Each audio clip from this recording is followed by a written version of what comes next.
Hi, this is Don McAllister and welcome to another edition of Screencasts Online.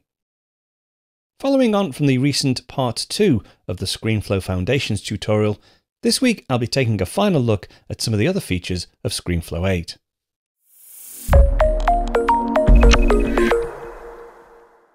As well as recording your Mac desktop, it's also possible to record iOS devices directly into ScreenFlow. Now the way you would do that is to physically connect your iOS device to your Mac using a USB cable. Now I've done that with this iPhone 8, which is currently off screen, but to create a new recording, if I go up to here and we'll say configure recording.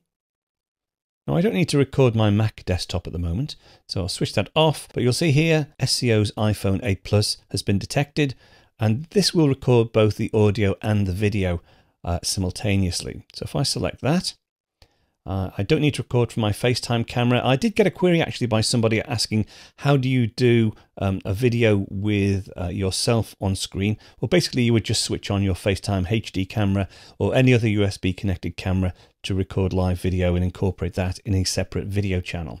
But we won't do that for now. I'm still going to record my audio from my loopback audio, which is my audio setup, and can switch off record computer audio as well. Just one tip for you as well, if I just move this out of the way, if we go back up to here and say show recording monitor, right, so I can now see my loopback audio, this is my vocal. I can also see any output from the iPhone 8 Plus, and if you want to listen in your headphones, if you're using headphones to monitor, you can switch on this preview volume, and as well as seeing music being played. In fact, let me just go to my iPhone before we start recording. Let's go to I'll just go to the music application and I will play some music.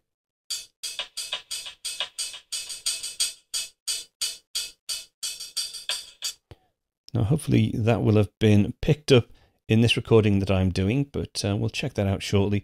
But now if I record anything on my iPhone, it will pick up the audio as well.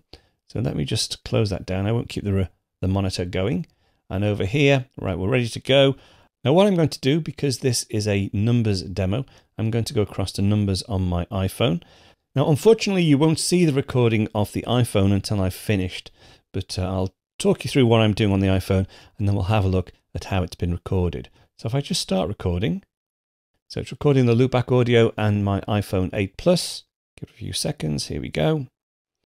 So across on the iPhone, if I swipe down, tap numbers, that opens up the numbers application, and let's open a numbers spreadsheet. So tap screen resolutions. Okay, let me stop the recording now. So if I go back up to here and say stop record, that gives me the option to create a new document with the recorded clips or to add the document to an open ScreenFlow project file. I can give the clips a name optionally, which I won't do, and I can also add clip directly to timeline. So if I select add clip directly to timeline and then say OK. So there are my two clips, my loopback audio clip, the audio I recorded when I was manipulating the iPhone, and also this clip here, which is the iPhone 8 itself. Now you'll notice that it's currently on a white background. That's because if we go over to the canvas control, before we did set the canvas to be a white background, I can change that to black if I want. Let me go ahead and change that to black, and you'll see that the clip itself, in fact, let me just accept this. If I highlight the clip, you'll see that the clip is just the frame of the iPhone 8 Plus itself.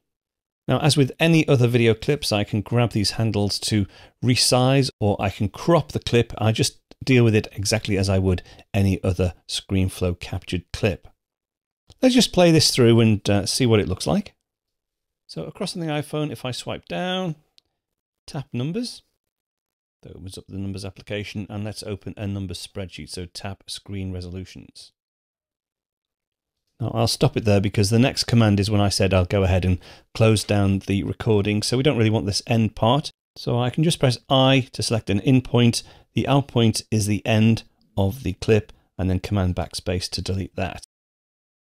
That's just a quick preview of one of this week's Apple-related tutorials from Screencasts Online.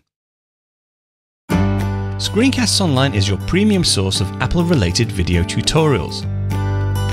All of our members get access to brand new, up-to-date tutorials each week, as well as unlimited access to our entire video archive full of Mac and iOS related tutorials. You can stream and download all of our videos on your Mac, iPad and iPhone, and even your Apple TV using the members-only Screencasts Online Apple TV app. Membership also includes a complimentary subscription to the digital Screencasts Online monthly magazine, published each month and packed with videos, articles, reviews, as well as hints and tips covering all aspects of the Mac, iPad, iPhone, and all of the other fantastic Apple products. So, if you're ready to start getting the most out of your Apple devices, visit screencastsonline.com today and become a Screencasts Online member.